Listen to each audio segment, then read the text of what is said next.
Assalamualaikum, Ginas di sini. Teman-teman, di video kali ini kita akan ngebahas tentang cara membuang sampah yang baik dan beradab. Jadi tonton terus ya videonya.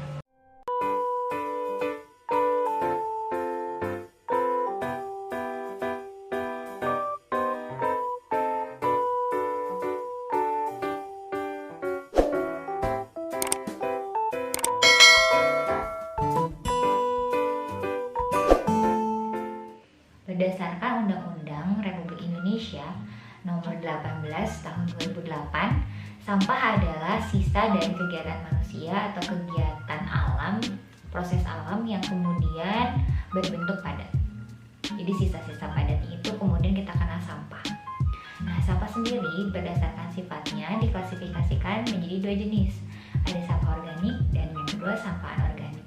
Sampah organik sendiri merupakan sampah yang bisa dengan mudah diurai oleh alam. Contohnya sisa makanan, potongan buah dan sayur, bila-bila dari organisme seperti atau kecil ataupun besar. Adapun sampah-sampah yang anorganik bentuknya adalah seperti plastik, kaleng, kertas, misalnya karton, bekas kardus, kemasan-kemasan.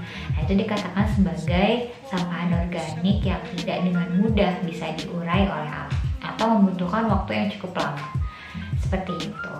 Nah, sebenarnya sampah ini harusnya tidak menjadi masalah ya ketika dikelola dengan baik dari hulu ke hilir. Tapi sayangnya ketika ini tidak ditangani dengan baik, ini akan menjadi masalah yang bahkan menjadi masalah yang sangat besar. Di Indonesia sendiri, regulasi tentang pengelolaan sampah skala rumah tangga sampai skala nasional sepertinya tidak disosialisasikan dengan baik, jelas, dan tegas.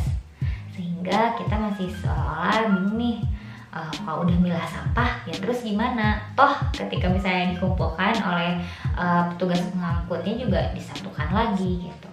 Nah, meskipun demikian kita tetap harus bertanggung jawab terhadap sampah yang kita hasilkan setiap harinya. Ya setidaknya dengan mulai memilah sampah di rumah. Mengapa sih kita penting banget untuk memilah sampah? Teman-teman, sampah itu sebenarnya masih memiliki nilai guna. Misalnya aja kita ambil sampah organik. Sampah organik ketika benar-benar terakumulasi pure dia organik doang, itu bisa dengan mudah didaur ulang. Misalnya digunakan kembali, diproses sedemikian rupa sehingga menjadi kompos misalnya.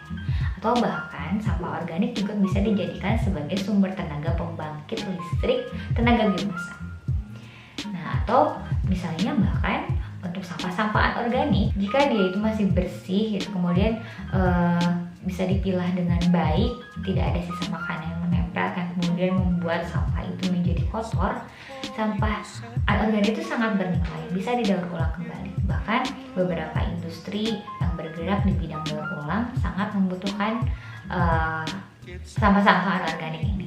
Bahkan disinyalir katanya beberapa negara seperti Singapura itu kekurangan pasokan sampah plastik untuk digunakan sebagai pembangkit listrik tenaga sampah.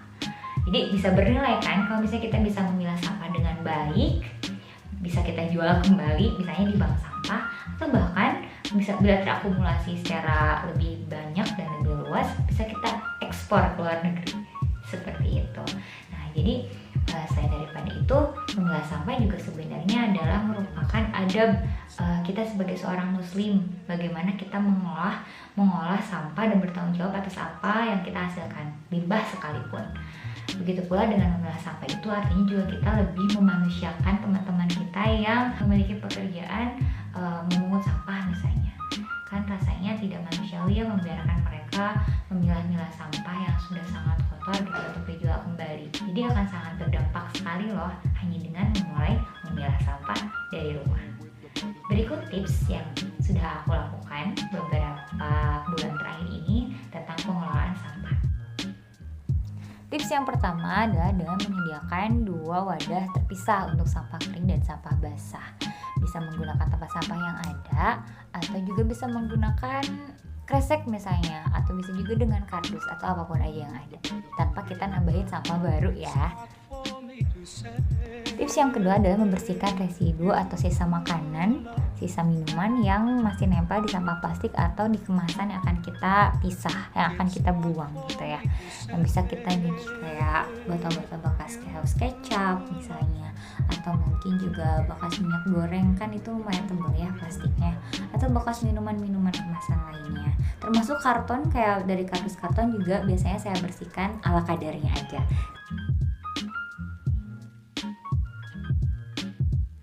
Setelah itu jangan lupa untuk ditiriskan untuk mengeringkan sisa air yang menempel. Nah, tips yang ketiga adalah membuang sisa makanan kering, kemudian plastiknya langsung kita lap biar langsung bersih gitu ya dari sisa-sisa makanan. Setelah itu masuk ke tips yang keempat, mengelompokkan sampah sesuai dengan jenisnya. Biasanya saya mengelompokkan plastik bening, kemudian kemasan-kemasan sachet kayak bekas snack-snack gitu, atau bumbu dapur dan juga deterjen biasanya. Nah, setelah itu juga saya memisahkan kresek-kresek bekas. Sebenarnya ini sampah yang bisa kita anulir gitu ya, bisa kita tolak pemakaiannya ketika misalnya kita berbelanja dengan membawa cadangan kresek dari rumah atau kita bawa tote bag sendiri. Lanjut ke plastik bentukan kayak gini. Nah, ini biasanya banyak yang nyari nih dan juga bernilai. Daripada ke bank sampah, biasanya saya taruh aja di pinggir jalan sekaligus buat sedekah juga buat yang membutuhin gitu kan, banyak yang nyari juga ya. Plastik bentukan selain kemasan makanan atau minuman adalah biasanya bekas toiletries atau skincare. Nah, biasanya kalau saya tuh ngabisin bener-bener gitu sampai dicuci itu sama air lah, dibelah dulu kemudian diambil isinya gitu biar bener bersih, sehingga bisa dimanfaatkan kembali bagi yang nyari gitu. Kalau nggak salah di listnya bank sampah, plastik kemasan bentukan yang kayak gini tuh masuk ke blower, ya nggak sih? Kalau ada yang lebih tahu silahkan komen di kolom komentar ya. Dan juga logam, nah ini lumayan bernilai nih, banyak yang nyari karena bisa dilebur ulang kan kalau logam. Kemudian karton sama kardus bekas gitu, nah ini juga dipisahin karena lumayan bernilai gitu ya, jadi ada yang nyari juga. Nah, kardus juga bisa nih sama teman-teman dijadiin bahan buat bikin kompos buat daur ulang sampah organiknya.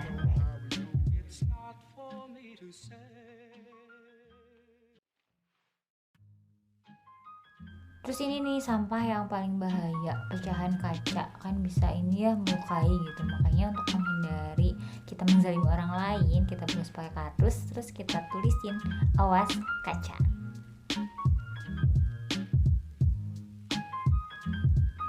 Tips yang terakhir adalah melakukannya dengan disiplin disertakan niat ibadah.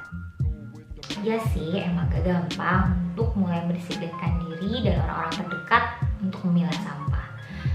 Terlebih ketika kita sudah melalui hari yang berat dan melelahkan, rasanya kayak pengen ngebuang semuanya itu di satu tempat yang sama tanpa memikirkan harus nyuci, harus ngelap gitu kan ya, dan mengelompokkannya ke tempatnya masing-masing. Tapi ya gimana lagi, itu kan sampah kita, artinya kita juga yang harus bertanggung jawab. Karena saya yakin apapun yang kita kerjakan, sekecil apapun itu, di akhirat kelak itu akan menjadi pertanyaan besar yang akan kemudian dimintai pertanggungjawabannya di yaumul hisab. Memang belum seberapa sih, tapi setidaknya saya sudah memulai. Saya tantang kamu untuk memulai hal yang sama, memilah sampah dari rumah.